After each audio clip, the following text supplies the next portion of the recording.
Bismillahirrahmanirrahim. Assalamualaikum warahmatullahi wabarakatuh. Jumpa kembali dalam kuliah metode ilmiah. Kali ini saya akan membahas tentang etika ilmiah dan plagiarisme.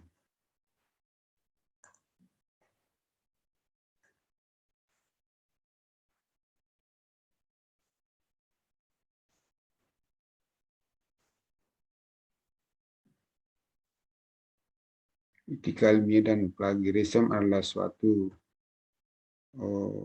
hal yang tidak bisa terpisahkan.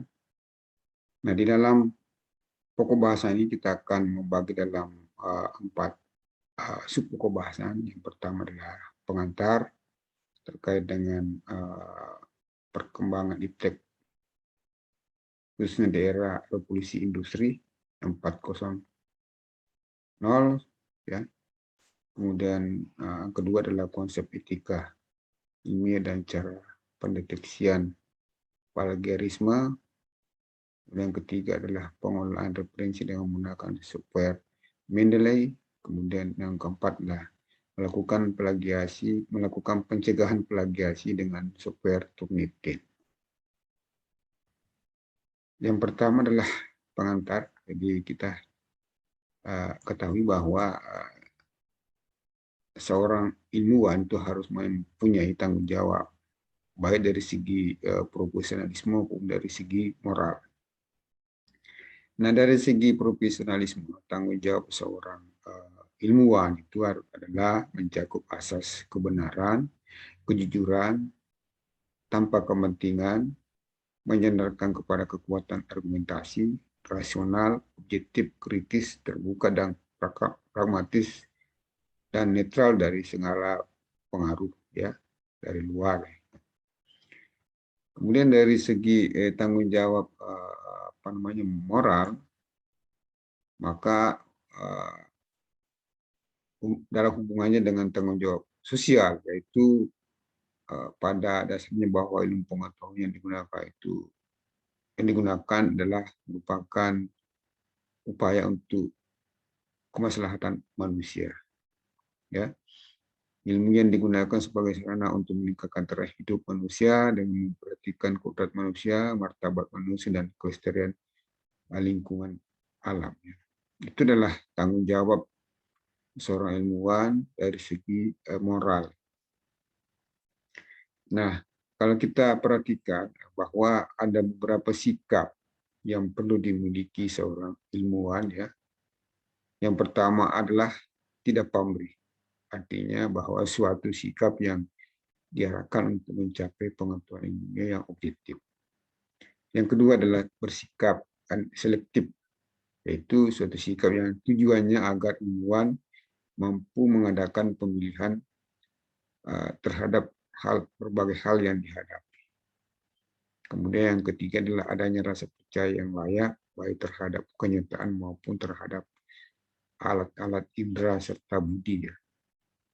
Kemudian yang keempat, adanya sikap yang mendasar pada suatu kepercayaan dan merasa pasti. Yang kelima adalah adanya suatu kegiatan rutin bahwa seorang ilmuwan harus selalu tidak puas terhadap penelitian yang telah dilakukan.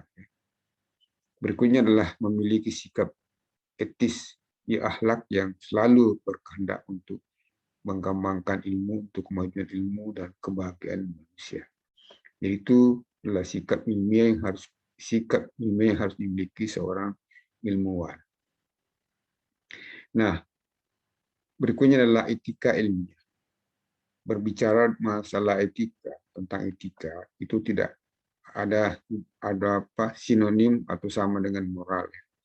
Ada perbedaan bahwa kalau etika itu merupakan watak kesusilaan atau adat, sementara moral itu adalah cara hidup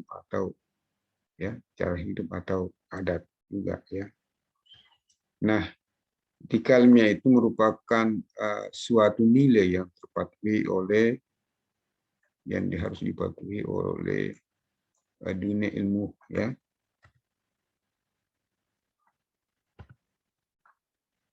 Oleh dunia ilmiah dan penelitian, di mana inti dari kegiatan penelitian yang ditujukan untuk menyebarkan hasil penelitian, yang menyebarkan hipotesis, data, dan kesimpulan.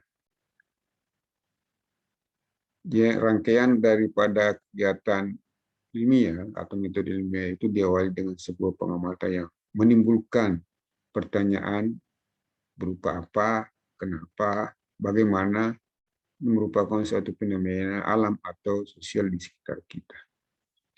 Itulah rangkaian suatu penelitian. Kalau kita lihat dari diagram siklus daripada suatu proses dari penelitian, itu kan mulai dari pertanyaan tadi, apa, kenapa, dan bagaimana. Kemudian dari pertanyaan itu kita akan melakukan suatu kajian literatur.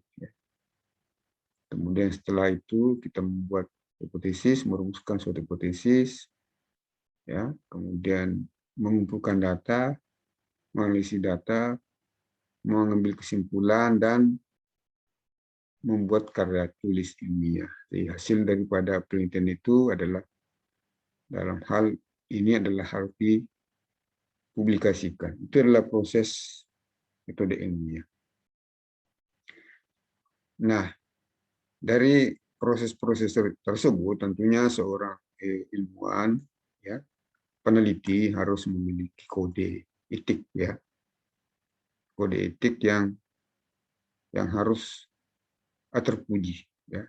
Sebaliknya, kode etik atau perilaku yang tidak terpuji itu berupa fabrikasi, falsifikasi, dan plagiarisme pada tahap proses pengusulan, pelaksanaan, pelaporan, publikasi, dan pemuatan penelitian. Nah, itu adalah suatu pelanggaran yang tidak terpuji manakala dalam proses penelitian, proses metode ilmiah, ya, dilakukan, terutama dilakukan dengan plagiarisme. Nah, apakah yang disebut dengan plagiarisme? Plagiat atau didefinisikan sebagai perbuatan secara sengaja, ya, atau tidak sengaja dalam memperoleh atau mencoba memperoleh kredit, ya, atau nilai untuk suatu karya ilmiah dengan mengutip sebagian atau seluruh karya dan atau karya ilmiah orang lain tanpa menyatakan sumber secara tepat dan memadai. Itu adalah menurut definisi dari plagiat menurut Peraturan Menteri Pendidikan Nasional nomor 17 tahun 2010, ya. Nah, di zaman sekarang, ya, di zaman sekarang dengan perkembangan ilmu dan teknologi, sehingga kita mudah sekali menggunakan internet, sehingga jarang sekali kita gunakan kertas, ya, istilahnya paperless, sehingga mudah kita dapat mengakses karya orang. Itu dengan melakukan kopas, ya, copy paste. Nah, cara melakukan plagiat tersebut tentu berubah dari teks tinta melalui buku cetak atau buku teks, ya, tidak seperti dulu bahwa zaman sekarang dengan perkembangan ilmu dan teknologi, di mana gampang sekali kita melakukan plagiarisme dengan tinggal mengcopy paste. Namun sebaliknya, kemajuan teknologi informasi tersebut tentu akan mudah juga kita mendeteksi suatu karya. Suatu karya apakah itu termasuk plagiat atau enggak, ya.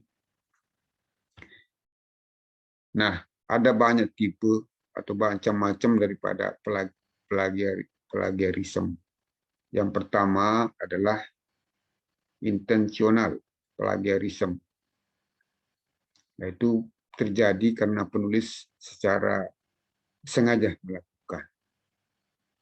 Kata atau ide dicatut sebagai tulisan original, padahal produk intelektual tersebut berasal dari orang lain, ya. Plagiarisme ini bentuk yang terberat karena pelaku melakukan secara sadar, ya. Itu yang pertama. Yang kedua adalah unintentional plagiarism.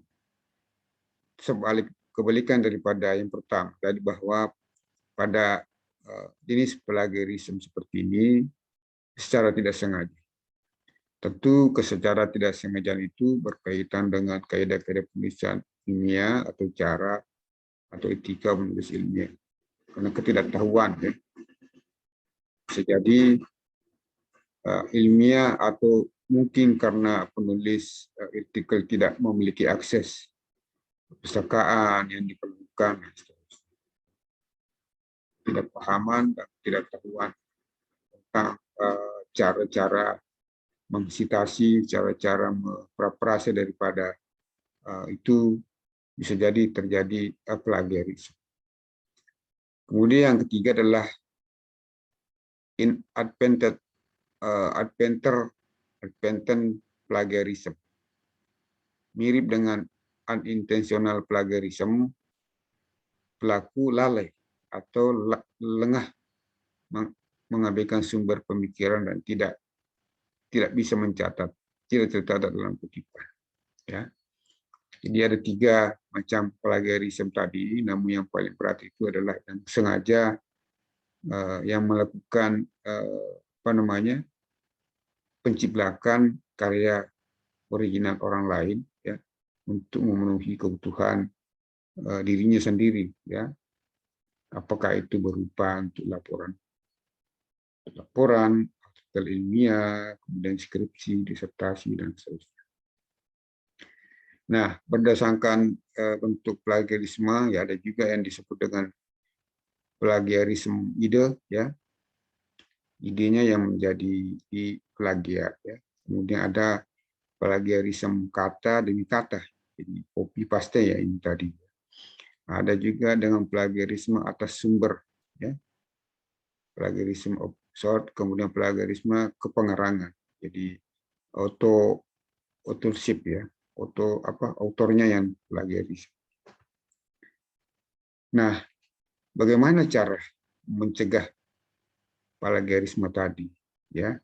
Saya kira di dalam peraturan Menteri Pendidikan tadi sudah dijelaskan cara pencegahan.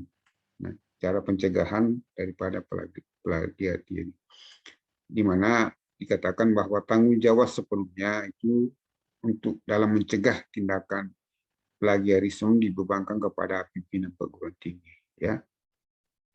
Di mana pasal 7 antara lain menyebutkan bahwa setiap karya ilmiah yang dihasilkan di lingkungan perguruan tinggi harus dilampirkan pernyataan yang ditandatangani oleh penyusun. Ya, jadi di dalam suatu karya ilmiah yang terutama skripsi ya, skripsi bagi S1, kemudian tesis bagi S2 maupun disertasi untuk S3 biasanya di dalam halaman-halaman mungkin di dalam lampiran atau di depan juga akan ditampilkan surat pernyataan bermaterai.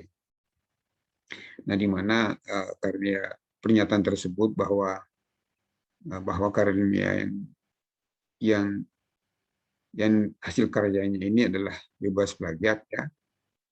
Nah, bagaimana caranya mengetahui bahwa karya suatu ilmiah itu bisa bebas itu nanti kita jelaskan. Dalam pernyataan juga disebutkan bahwa apabila di kemudian hari terbukti terdapat tindakan plagiat dalam karya ilmiah tersebut, maka penulis dikenakan saksi ya, sesuai dengan peraturan dan perundang-undangan yang berlaku. Biasanya saksi lisan, kemudian dan seterusnya, bahkan pencabutan ijazah kalau perlu, itu yang paling berat ya.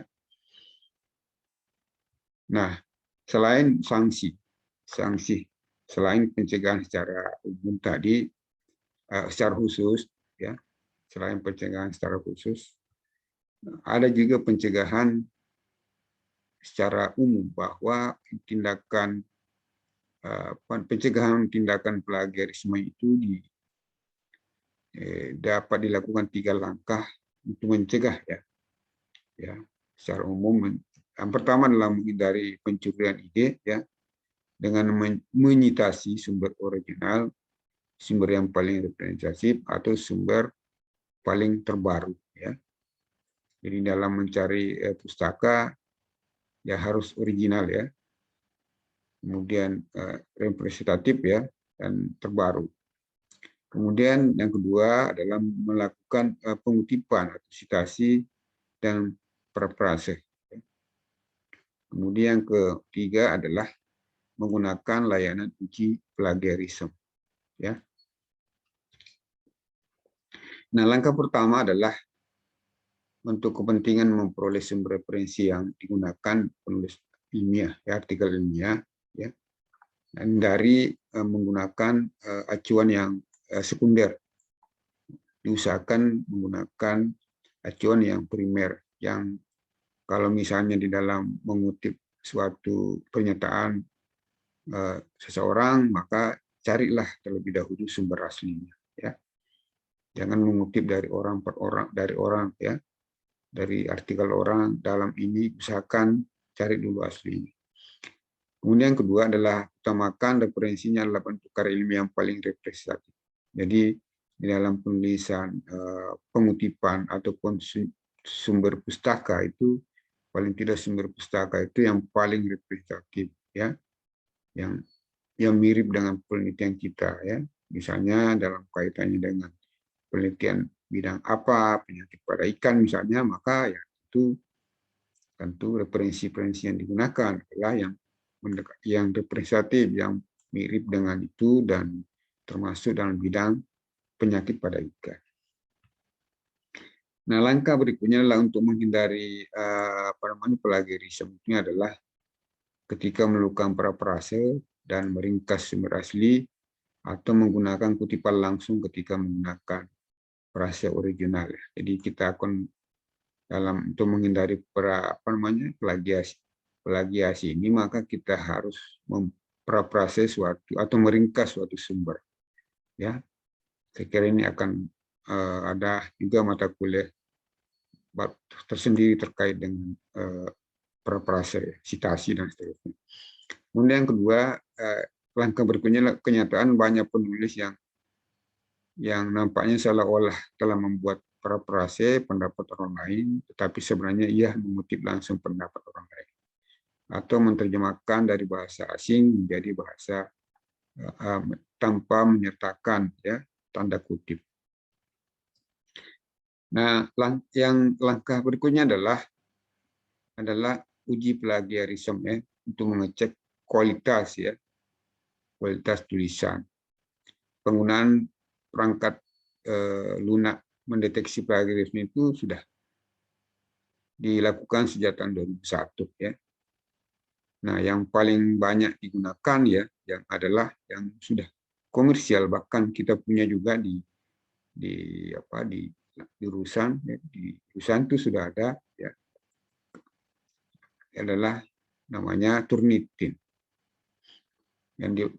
yang merupakan yang sudah resmi yang diadopsi oleh perguruan tinggi di Indonesia untuk mendeteksi karya ilmiah ataupun tugas akhir, baik skripsi, tesis maupun dissertasi yang bisa digunakan Turnitin. Nah, selain Turnitin, saya kira banyak sekali aplikasi atau software yang untuk mendeteksi plagiarisme itu, baik yang berbayar maupun yang gratis, ya. Misalnya masih ada yang disebut dengan Plagium, ya, Crosscheck, kemudian ada yang gratis itu Build12, kemudian Viper, Grammar, dan Plagiarism. Nah, itu saya kira aplikasi-aplikasi yang banyak digunakan untuk mengecek atau menguji apakah suatu karya ilmiah kita itu, baik itu laporan PKL, skripsi, untuk mengecek, ya, apakah dia bebas plagiasi dan seterusnya. Biasanya menggunakan standar-standar, ya, misalnya 10%, 30%, dan seterusnya.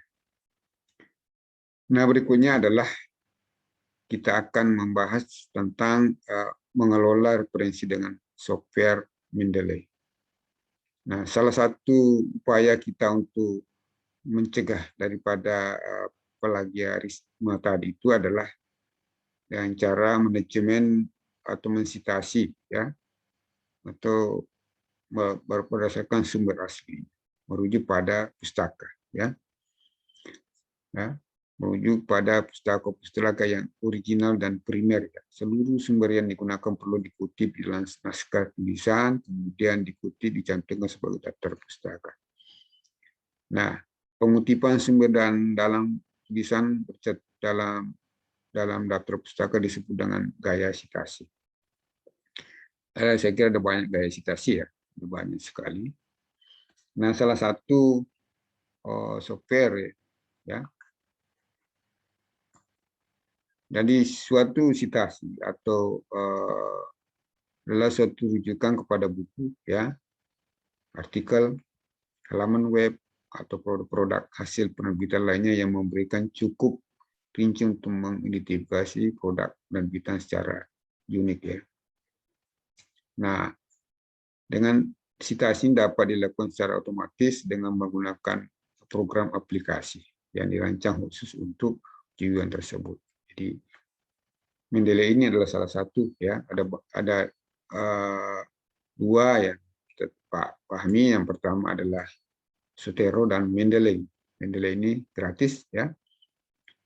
Namun dalam pembahasan ini kita akan menggunakan Mendeley. Jadi silakan nanti teman-teman yang ingin melakukan manajemen referensi atau pustaka atau melakukan sitasi menggunakan Mendeley ini gratis, ya. Nah, Mendeley ini merupakan program aplikasi yang berdiri gratis, ya, dan untuk pengolahan kepustakaan dan mengembangkan jejaring sosial akademik yang bermanfaat untuk mengelola kepustakaan, saling berbagi pustakaan secara online atau mencari pustakaan ke ini. Ini sudah ada di ini. Saya kira demikian. Nanti kita lanjutkan, kita akan bertemu kembali pada materi selanjutnya. Assalamualaikum warahmatullahi wabarakatuh.